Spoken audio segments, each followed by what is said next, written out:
दोस्तों हम पढ़ने वाले हैं हार्डनिंग, HARDENING। हिंदी में बोले तो हार्ड का मतलब क्या होता है, कुछ गलत मत समझना। हार्डनिंग, और यहाँ पे हार्डनिंग का मतलब बोले तो कोर हार्डनिंग, कोर हार्डनिंग। तो चूंकि हम कोर हार्डनिंग पढ़ने वाले हैं तो कोर हार्डनिंग या फिर हार्डनिंग हमने शुरू में ही बताया था किनका किया जाता है, हाई कार्बन स्टील का। चूंकि नॉर्मलाइजिंग और एनेलिंग किनका किया गया था, मीडियम कार्बन स्टील का। तो हम यहाँ पे हार्डनिंग का करने वाले हैं और उसके साथ ही हम पेन भी बदलने वाले हैं। पेन बदलने का मतलब हम कलर बदलने वाले हैं। तो हम दोबारा आते हैं हार्डनिंग में। तो हार्डनिंग के अंदर हम क्या यूज करते हैं भाई, हार्डनिंग के अंदर यूज करते हैं हम high carbon steel. High carbon steel को हम इसके अंदर क्या करते हैं, उन सब के अंदर तो ऑस्टेनाइटिक रेंज में हीट कर रहे थे, 100-150 से थोड़ा ऊपर ले रहे थे टेम्परेचर। इसके अंदर हम क्या करते हैं, 1000 डिग्री सेल्सियस पे के ऊपर हम इसे क्या करते हैं, हीट करते हैं। 1000 डिग्री सेल्सियस के ऊपर हम इसे हीट करते हैं। उसके बाद हम हीट करने के बाद हम दोबारा तुरंत उसके बाद इसे हम सडन कूलिंग करते हैं। और इसी सडन कूलिंग को साइंटिफिक नाम दिया गया है जिससे बहुत लोग घबराते हैं और उसे बोलते हैं क्विंचिंग। तो याद रखना क्विंचिंग क्या होता है भाई, क्विंचिंग आम क्या होता है, सिकुड़ जाता है, ऐसा हो जाता है, सिकुड़ा हुआ, क्विंच हो गया है ना। तो क्विंच जब कैसा हो जाता है, जब उसे फ्रीजर में डाल दो है ना, सिकुड़ जाता है। तो क्विंचिंग मतलब क्या हुआ, sudden cooling is called quenching. तो क्विंचिंग करते हैं, क्विंचिंग करने के लिए, सडन कूलिंग करने के लिए कुछ मीडियम भी लेंगे। तो यहाँ पे हम क्या यूज करते हैं, वाटर यूज करते हैं। अब मीडियम के नाम से कुछ बहुत चीजें याद आ गई, तो जरा मीडियम के बारे में थोड़ा भाषण सुन लो अटल जी का। क्या था भाषण भाई, देखो मीडियम हम वाटर यूज कर सकते हैं। क्यों यूज यहाँ पे कर रहे हैं, यहाँ पे तो हम वाटर यूज करते हैं क्योंकि चीप और इकोनॉमिकल है। चाहे तो हम ब्राइन भी यूज कर सकते हैं, ब्राइन सॉल्यूशन, शायद आपने पढ़ा हो। ब्राइन सॉल्यूशन क्या होता है, इसके अंदर 5 to 10% हम वाटर के अंदर क्या डाल दे, कॉमन सॉल्ट डाल देते हैं, NaCl, या फिर NaOH भी डाल सकते हैं, लेकिन NaCl बेटर होता है। लेकिन इसका एक प्रॉब्लम होता है भाई कॉमन सॉल्ट का, क्या होता है, क्या होता है भाई, हाईएस्ट इसका जो होता है, हाईएस्ट क्विंचिंग रेट इसका होता है भाई 5 to ब्राइन का।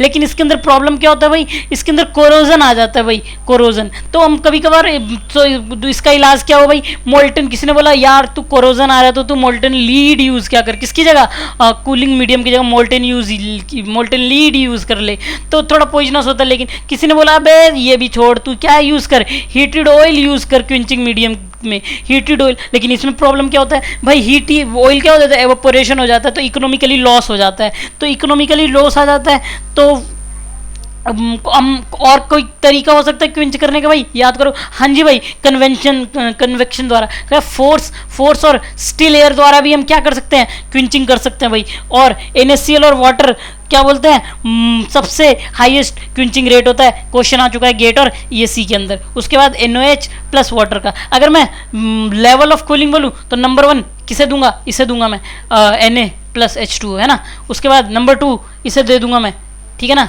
उसके बाद नंबर 3 वाटर को दे दूंगा मैं, वाटर को। फिर लास्ट में इसको दे दूंगा भाई, स्टिल एयर, है ना। ठीक है, अब भाई क्विंचिंग के साथ कुछ प्रॉब्लम्स है, उन प्रॉब्लम्स को डिस्कस करेंगे। हर किसी की लाइफ में होता है, क्विंचिंग की लाइफ में भी है। क्विंचिंग करने से क्या क्या प्रॉब्लम आता है, तो क्विंचिंग करने से क्या क्या प्रॉब्लम आता है भाई।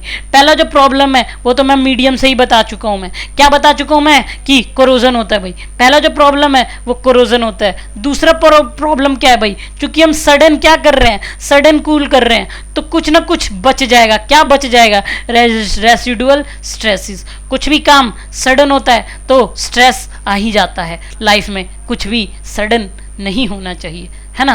तो रेसिडुअल स्ट्रेसेस होते हैं। और एक और होता है भाई, सडन हो रहा है तो मुड़ तुड़ जाता है, तो क्या हो जाता है, क्वेंच क्रैक फॉर्मेशन हो जाता है भाई, क्वेंच क्रैक फॉर्मेशन हो जाता है, याद रखना मेरी बात। और फोर्थ क्या हो जाता है भाई, डिस्टॉर्शन हो जाता है यार। डिस्टॉर्शन किसके अंदर, शेप के अंदर डिस्टॉर्शन हो जाता है। ये बड़ी गजब की बात है भाई, बताऊंगा ऐसा जादू कैसे हो गया क्विंचिंग करने से। और लास्ट जो चीज है वो है कि retained austenite formation take place. भाई क्या कर रहे थे और क्या हो गया, कुछ retain austenite formation take place, ये कैसे हो गया, इसके बारे में भी हम बात करने वाले हैं। तो पहले हम सीक्वेंस के जैसे जाएंगे। तो पहले बारे में हम बात करेंगे, वो बात करेंगे कोरोजन का। तो पहले हम बात करते हैं यार कि क्विंचिंग करने से हुआ क्या। देखो ऑस्टेनाइट था, है ना। ऑस्टेनाइट क्या है, FCC स्ट्रक्चर, पता है ना, फेस क्यूबिक सेंटर। अब हमने क्विंचिंग किया, सडन क्विंचिंग, पहले ही लेक्चर में क्या पढ़ा था कि सडन क्विंचिंग करते हैं तो क्या बनता है, मार्टेनसाइट, मार्टेनसाइट, मार्टेनसाइट। तो मार्टेनसाइट बनता है यार, मार्टेनसाइट, ये तो बॉडी सेंटर्ड टेट्रागोनल है ना। मार्टेनसाइट क्या होता है, बॉडी सेंटर टेट्रागोनल। अब इसका जो रॉकवेल नंबर है, रॉकवेल नंबर देखोगे तो 65 होता है भाई।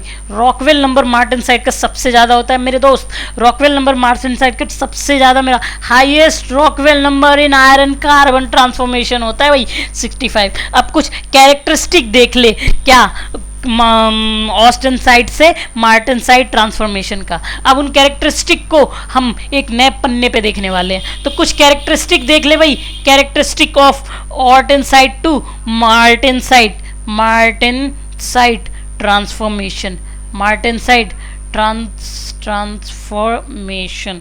तो क्या है भाई, पहला क्या है, पहला है कि जब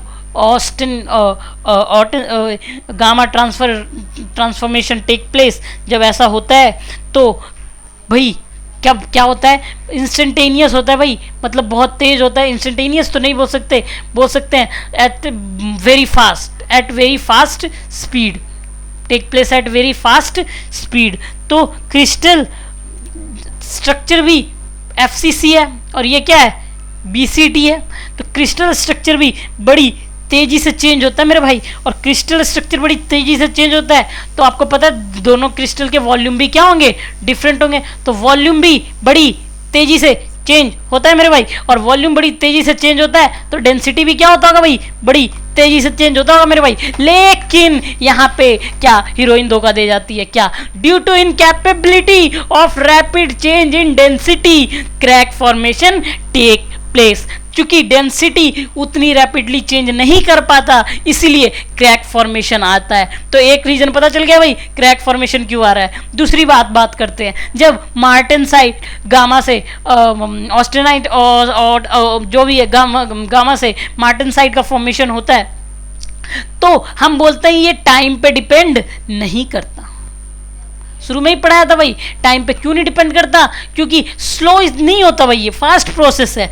बाकी जब हम पीरियड लाइट फॉर्मेशन कर रहे होते हैं एनिलिंग या नॉर्मलाइजिंग में, तो उसके अंदर कूलिंग रेट क्या होता है, बहुत ज़्यादा स्लो होता है, जिसके कारण उसे हम टाइम डिपेंडेंट प्रोसेस बोलते हैं, लेकिन इसे हम टाइम इंडिपेंडेंट प्रोसेस बोलते हैं। ऐसे क्यों, क्योंकि कोई टाइम रिक्वायर्ड नहीं होता कूलिंग के लिए। अब भी देखो, अब एक चीज़ जरा ध्यान से देखना, थोड़ा सा कॉन्सेप्चुअल है क्या, कि अगर जब टाइम हम देते हैं किसी चीज़ को, जब हम टाइम देते हैं तो टाइम डिपेंडेंट जब मास ट्रांसफॉर्मेशन होता है तो डिफ्यूज़न होता है मेरे भाई। क्या होता है वो, डिफ्यूज़न होता है। लेकिन जब टाइम इंडिपेंडेंट मास ट्रांसफर होता है तो वो होता है शेयर के कारण भाई, ठीक है ना, ये बात याद रखना। टाइम डिपेंडेंट अगर हो रहा है तो डिफ्यूज़न होगा, और टाइम इंडिपेंडेंट बिना टाइम के मास ट्रांसफर हो रहा है तो वो क्या होगा, शेयर होगा। तो जब गामा ट्रांसफर इनटू मार्टेनसाइट, जब gamma transfer into martensite, what will happen, जब गामा ट्रांसफर इनटू मार्टेनसाइट, जब austenite transfer into martensite, what will happen, there is no diffusion take place. सही लाइन है, हाँ जी, कोई डिफ्यूजन नहीं होगा, कोई डिफ्यूजन नहीं होगा तो क्या होगा, शेयर होगा भाई, शेयर होगा, तो डिफ्यूजन नहीं होगा, याद रखना। एक बात और भी याद रखने वाली बात है, अभी तक मैं 4 बातें बता चुका हूँ। पहली बात क्या बताई थी कि डेंसिटी उतनी रैपिडली चेंज नहीं होने के कारण क्रैक फॉर्मेशन टेक प्लेस। दूसरी बात क्या बताई थी कि ये इंडिपेंडेंट ऑफ टाइम है। तीसरी बात क्या बताई थी कि ये डिफ्यूजन लेस है। चौथी बात क्या बताई थी कि शेयर के कारण होगा। और पांचवी बात क्या बता रहा हूँ मैं, पांचवी बात बता रहा हूँ कि मार्टेनसाइट कभी भी 100% कंप्लीशन नहीं होता ट्रांसफॉर्मेशन उसका। ऑस्टेनाइट से मार्टेनसाइट कभी भी 100% नहीं बनता। क्यों नहीं बनता, कब, रूम टेम्परेचर पे। ये इंपॉर्टेंट लाइन है, at room temperature. Room temperature पे कभी भी 100% ट्रांसफॉर्मेशन नहीं होता। अदर टेम्परेचर पे पॉसिबल है, लेकिन रूम टेम्परेचर पे कभी भी 100% ट्रांसफॉर्मेशन नहीं होता, ठीक है ना। अब मान लो मार्टिन टी कोई स्टार्टिंग समय है और टी फिनिशिंग, जो मार्टेनसाइट का 100% फिनिशिंग समय और -37 डिग्री सेल्सियस है भाई, तो रूम टेम्परेचर तो 25 डिग्री सेल्सियस है भाई, तो कभी भी फिनिश 100% पहुंच ही नहीं सकता। तो मार्टेनसाइट फेज ट्रांसफॉर्मेशन जो भी फॉर्मेशन है वो बिलो रूम टेम्परेचर होता है, इसलिए कभी भी 100% हम अटेन नहीं कर सकते। तो जो अनट्रांसफॉर्म्ड ऑस्टेनाइट है उसे ही हमने क्या बोला, रिटेन्ड ऑस्टेनाइट। जो अनट्रांसफॉर्म्ड ऑस्टेनाइट है उसे ही हमने क्या बोला, रिटेन्ड ऑस्टेनाइट। लेकिन वो किसके बिलो है, 727 के बिलो है, तो इसलिए वो अनस्टेबल है। और क्योंकि वो अनस्टेबल है तो इसके कारण क्या होगा, डायमेंशनल चेंजेस लाएगा। वो मेटलर्जिकल अनस्टेबल है तो डायमेंशनल चेंजेस लाएगा, क्योंकि पहले वो हार्डन था। तो हर एक कंपोनेंट का डायमेंशन क्या हो सकता है, डिफर हो सकता है। तो इसका जो मेनली यूज़ करते हैं मार्टेनसाइट का, अगर कोई यूज़ आपसे पूछे कि कहाँ यूज़ करते हैं, इतना हार्ड मटेरियल, रॉकवेल हार्डनेस इतना ज़्यादा है, तो इसको यूज़ करते हैं भाई वेयरिंग। इसका जो यूज़ है हम क्या लिख सकते हैं, इसको यूज़ करते हैं हम पंचिंग एंड डाइज में, और इसको यूज़ करते हैं हम कटिंग टूल में, और इसको यूज़ करते हैं हम इंस्पेक्शन टूल में, और इसको यूज़ करते हैं हम मेजरिंग टूल में। इंस्पेक्शन टूल बोले तो gauges, go not go, measuring tool, ये वर्नियर कैलिपर, ये सब। तो इसके अंदर जो रिटेन ऑस्टेनाइट है उसका वॉल्यूम कम और ज़्यादा हो सकता है, तो सीजन टू सीजन चेंज हो सकता है, तो डायमेंशन चेंज हो सकता है। तो इसलिए इसको हटाना हमें बहुत ज़रूरी है। तो उसके कुछ मेथड्स होते हैं जिसे हम पढ़ने वाले हैं, और उसके जो मेथड्स हैं वो हम फटाफट ख़त्म करने वाले हैं। तो what are the methods to eliminate the austenite जो रिटेन्ड है, ठीक है ना। अब देखो पहला जो मेथड है वो क्या है, सब जीरो कूलिंग। सब जीरो कूलिंग में क्या करते हैं भाई, सब जीरो कूलिंग में उससे क्या किया, हमें -37 डिग्री सेल्सियस हमारा उद्देश्य था, it is our motive, so to get 100%, so we put in liquid nitrogen for a movement. In putting liquid nitrogen, whatever the retained austenite get converted into martensite. The second thing we did it, permanent deformation. What is permanent deformation? We put the material inside the under the hydraulic press. What happen, 1 से 2% cold working कर लेते भाई, share component जो लगता है उससे जो भी रिटेन्ड होता है वो किस में कन्वर्ट हो जाता है, मार्टेनसाइट में, ठीक है ना। उसे क्या बोला, परमानेंट डिफॉर्मेशन। तीसरा है हाई टेम्परेचर टेम्परिंग। ये जस्ट जो स्ट्रेस रिलीफ एनिलिंग पड़ी थी उसी की तरह होता है, उसके अंदर कोल्ड वर्क से आया था, इसके अंदर हम क्विंचिंग करके ला रहे हैं। हार्ड मटेरियल है हमारे पास, इसलिए इसका नाम बदल दिया। जो ये हमारे पास तीसरा है इसका नाम क्या है, हाई टेम्परेचर टेम्परिंग, नाम बड़ा अच्छा टेम्परिंग है ना, हाई टेम्परेचर टेम्परिंग। तो इसके अंदर हम क्या करते हैं, हम जो भी A1 लाइन है उससे थोड़ा सा नीचे इसे प्रोलोंग हीट करके छोड़ देते हैं, स्ट्रेस रिलीफ करके छोड़ देते हैं। तो इससे क्या होता है, जो भी हमें चाहिए होता है हमारा उद्देश्य पूरा हो जाता है। रेसिडुअल स्ट्रेसेस कम हो जाते हैं, डक्टिलिटी बढ़ जाती है। मार्टेनसाइट अगर केवल सरफेस पे है, थोड़ा एक कॉन्सेप्ट सुन लो मेरे दोस्त, मार्टेनसाइट अगर केवल सरफेस पे है तो क्या होगा, उसे हार्डनेस बोलेंगे। लेकिन अगर वो सरफेस पे प्रोवाइड कर रहा है तो हार्ड होगा, तो वो सरफेस हार्डनेस, तो वो सरफेस तो हार्डनेस हुआ। लेकिन अगर मार्टेनसाइट इंटायर वॉल्यूम में है तो जो वो देगा उसे स्ट्रेंथ बोलेंगे। तो आपको थोड़ा हार्डनेस और स्ट्रेंथ की डेफिनेशन भी क्लियर हो रही होगी। स्ट्रेंथ और डक्टिलिटी अगर एक साथ इंक्रीज हो जाती है तो एक और चीज़ इंक्रीज होती है, वो होती है टफनेस।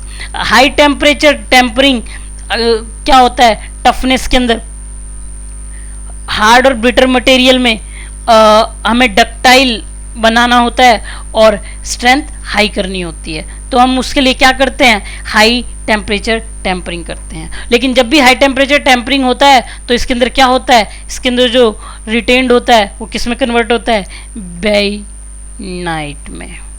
भाई नाइट में, ठीक है ना। इसे BCC है ये, और इसका RC क्या होता है, 55 होता है, ठीक है।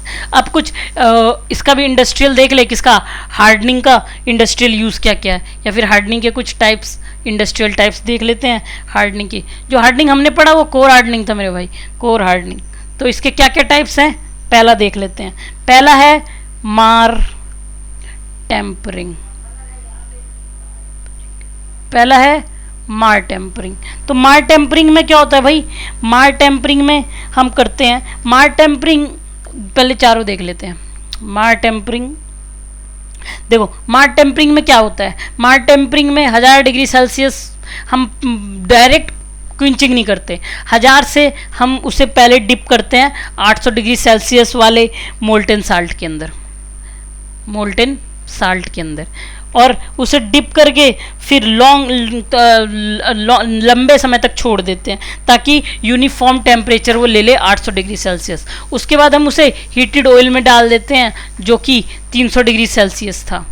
अब इंस्टेंटेनियस हमने हीटिंग ऑयल में डाला तो क्विंचिंग होगी, उसके बाद क्विंचिंग होने के बाद उसे हम दोबारा छोड़ देते हैं ताकि यूनिफॉर्म टेम्परेचर आ जाए। फिर उसे हम वाटर में डाल देते हैं, वाटर में डालने पे क्विंचिंग होगी, फिर हम उसे होल्ड कर देते हैं, छोड़ देते हैं। तो हम कर क्या रहे हैं, यहाँ पे हम क्विंचिंग कर रहे हैं, होल्डिंग कर रहे हैं, क्विंचिंग कर रहे हैं, होल्डिंग कर रहे हैं, क्विंचिंग कर रहे हैं, होल्डिंग कर रहे हैं। तो ये साइकिल हम करते जाएंगे। तो इसके बेनिफिट्स क्या है मेरे भाई, रेसिडुअल स्ट्रेसिस कम होगा, क्योंकि क्विंचिंग में जो भी रेसिडुअल स्ट्रेस हो रहा है होल्डिंग में वो रिलीज हो जा रहा है। इसके कारण क्या होगा भाई, क्विंच क्रैक फॉर्मेशन जो होता है वो कम होगा, डिस्टॉर्शन कम होगा, ठीक है ना। इसी को हमने क्या बोला, मार टेम्परिंग, इसी को हमने क्या बोला, मार टेम्परिंग। अब दूसरी बात करते हैं, दूसरी बात क्या करते हैं भाई, दूसरी बात करते हैं मैरेजिंग।